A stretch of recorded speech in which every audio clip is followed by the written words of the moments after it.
Good morning, everybody, and welcome back to your Lunch Break Live. My name's Savannah Harinque if you're new here, and if you're not, thank you for coming back. Today is September the 13th, that is Tuesday, and today I'm joined by our religion reporter, Greg Garrison. We're going to be talking about something that has unfolded and that Greg actually reported on yesterday that happened at Samford University in Birmingham, and that is an activist saying that several groups were turned away from an event at Samford because of their LGBTQ plus views.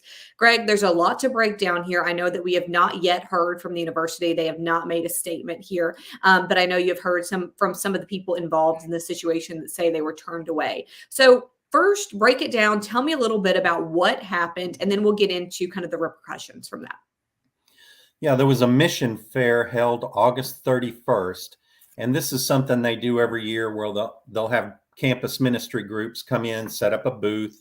You get a table, students can come over and talk to you. If they want to sign up with your group, they can, and so forth. So there was a Presbyterian campus ministry leader who wanted to have a table there.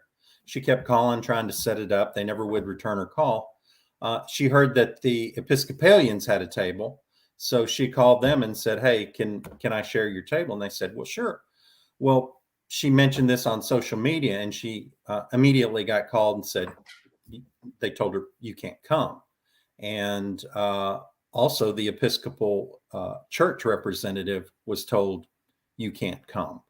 And they were told that it did have to do with the fact that their denominations, the Presbyterian USA and the Episcopal Church USA, both support same-sex marriage, lesbian and gay rights, and so forth.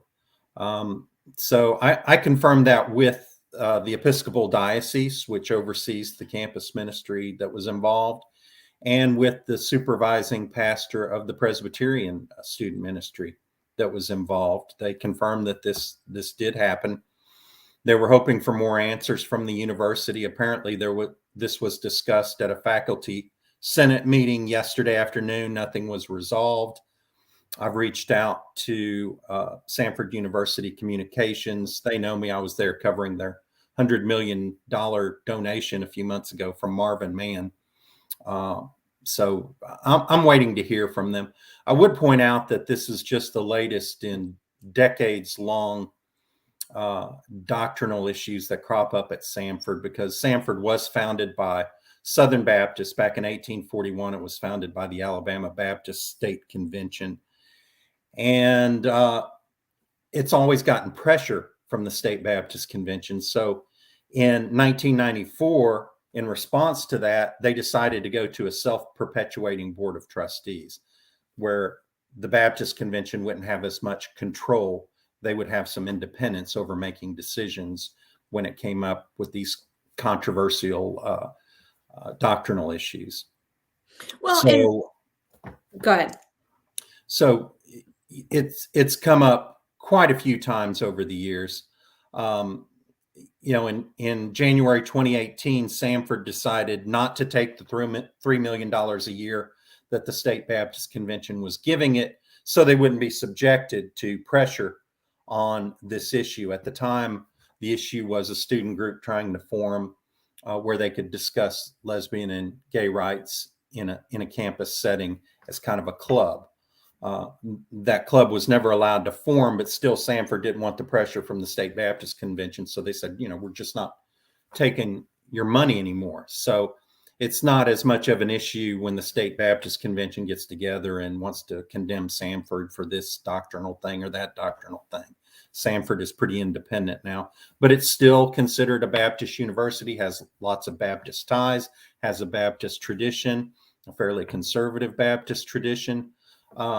They have a new president, Beck Taylor, who took office last year after the retirement of the former president, Andy Westmoreland. And so, this is kind of the first big moment for him to make a decision or take a direction on some of these issues.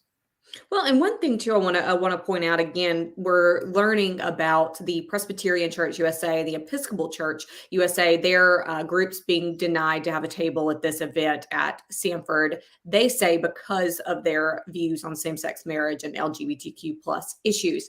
Greg, when the people from the Presbyterian and the Episcopal churches say that they were told by Samford they could not have that table, they could not participate in this event, did they say that this representative from the college specifically mentioned their views on same sex marriage, or are they just inferring because of their religious organizations and the religious organizations' beliefs that's why they weren't allowed?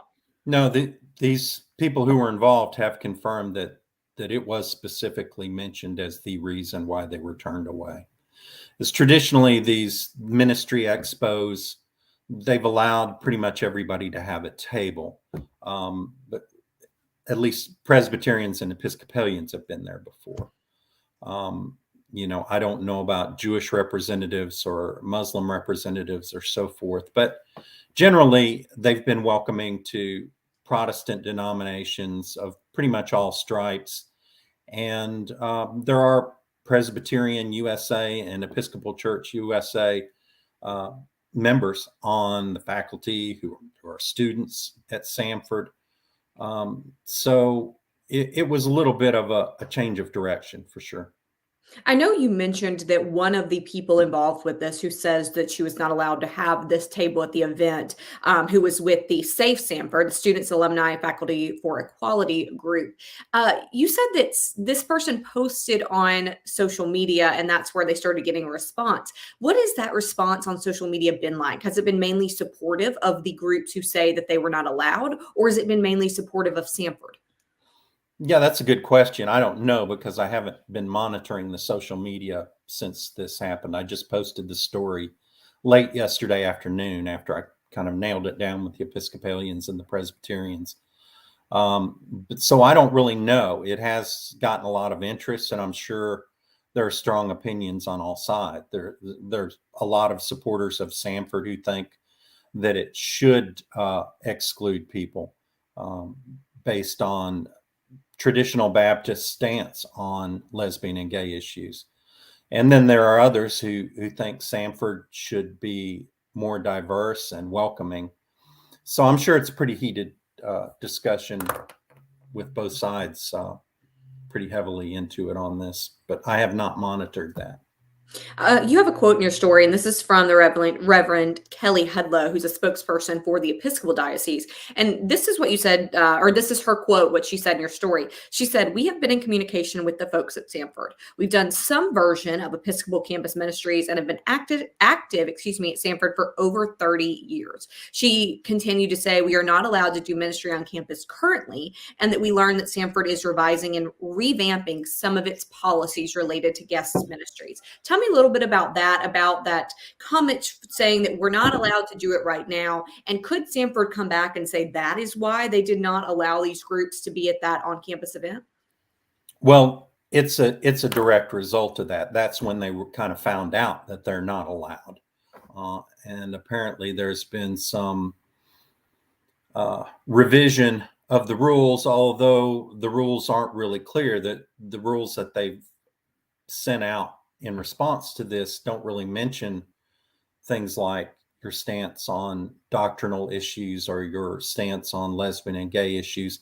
So really, people are trying to figure out what the rules are, who is allowed to take part. And obviously, the Presbyterians and the Episcopalians want to continue to be involved as they have been in the past. And it's important to note that, of course, the pandemic pretty much shut things down on this front for the past 2+ years. So before 2020, the Episcopalians had groups that met. Like if you were an Episcopalian who was a student at Samford, you could take part in a student group through the Episcopal service, through the Episcopal Diocese Student Ministry. They even had services on campus led by a priest. So, but none of that's happened in the last 2+ years because of the pandemic. So right now, coming out of the pandemic, people are trying to get back to the way it used to be, and this has been thrown up as a roadblock. And people are trying to figure out what Samford's stance is on the issue and how welcome people are. Well, and again, that same Reverend Hudlow said that the Episcopal campus ministry has always respected and worked with the established Baptist tradition at Samford, which again was founded by the Alabama State Baptist Convention. So, Greg, it looks like there's a lot of controversy here. As you mentioned a minute ago, people have very strong opinions on both sides of this issue. So, what do we expect next? And do we expect to hear anything from Samford? Yeah, at some point they're going to have to come out and clarify what their stance is. Are they going to ban these groups permanently? Are their activities forbidden? And what are the ramifications for students at Samford who, for example, are Episcopalians or Presbyterians or other denominations? Samford has got to come forward with some kind of clear statement on what their practice is going to be going into the future. So that's what I'm waiting to hear. I haven't really heard any kind of clarification on that yet. It's all a little bit muddled. So we'll wait and see what happens on that. And again, just to make it clear, you have reached out to the university and they have yet to respond. That's Greg, right. this is, again, a situation I think people have strong feelings on both sides there. So thank you for breaking it down, explaining it a little bit about how we got here and what we can expect next. So again, thank you for breaking this down. We're going to link your story here so people can read more about it, read more about the response as well. Everybody watching, thank you so much. We'll see you tomorrow. Thanks.